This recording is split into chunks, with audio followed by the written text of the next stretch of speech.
এটা গর্বের বিষয় কিনা? Yes. তাহলে এটা মানে গ্রামের বা আশেপাশের মানুষ কি জানে যে সে সেটা জাতীয় পাখি কিন্তু জানে না, সবাই কিন্তু তাকে দোয়েল হিসেবে মনে করে, ঠিক না? Yes. তাহলে ঠিক সে আপনি নিজেকে 1 বছর পরে কোথায় রাখবেন? আপনি কি করবেন? 1 বছর পরে আপনি 1 লক্ষ টাকা ইনকাম করবেন, 1 বছর পরে আপনি 10,000 ইনকাম হবেন। এই বিষয়টা এখন নিয়ে আসতে হবে। এটা হচ্ছে আপনার ক্লিয়ার। আপনি বুঝতে পারছেন? Yes. এটা হচ্ছে একটা ভিশন। ভিশন মানে দূরদর্শিতা হওয়া। যে আপনি অনেক 1 বছর পরে, 2 বছর পরে, 5 বছর পরে কি হবে? কোথায় যাবেন? এটা এখন থেকে মানে পরিকল্পনা করা। এটা কিন্তু সৃষ্টিকর্তা নিজেও করছে। সৃষ্টিকর্তা কিন্তু আগে কি মানুষ তৈরি করছে নাকি মানুষ তৈরি করার আগে? ভাবছে। মানুষ তৈরি করার আগে আগে তিনি পরিকল্পনা করছেন। আমি কেন মানুষ তৈরি করব? মানুষ তৈরি করলে আমার কি লাভ? এবং এই মানুষ তৈরি করার জন্য সে আগে স্বপ্ন দেখছে।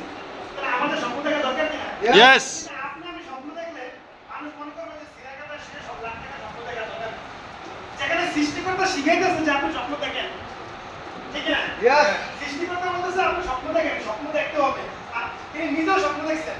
আর আমাদেরকে সমাজ শিখাইতেছে সিনেমাটা সে লাখ টাকা স্বপ্ন দেখে লাভ নাই। তাহলে হবে? না, আপনাকে স্বপ্ন দেখতে হবে। সব কিছু ক্রিয়েশন করার আগে স্বপ্নটা ইম্পর্টেন্ট। তো ঠিক সেম এই স্বপ্নটাকে নিজের চোখের সামনে নিয়ে আসা, এটা হচ্ছে আপনার ভিশন, এটা হচ্ছে আপনার মিশন, এটা হচ্ছে আপনার গোল।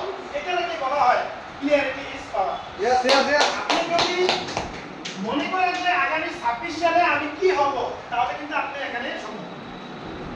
আপনি আগে নিজেকে নিজে ওই রকম ভাবে ওই স্টেজে নিয়ে ধারণ করতে হবে এবং ভাবতে হবে। তো আমি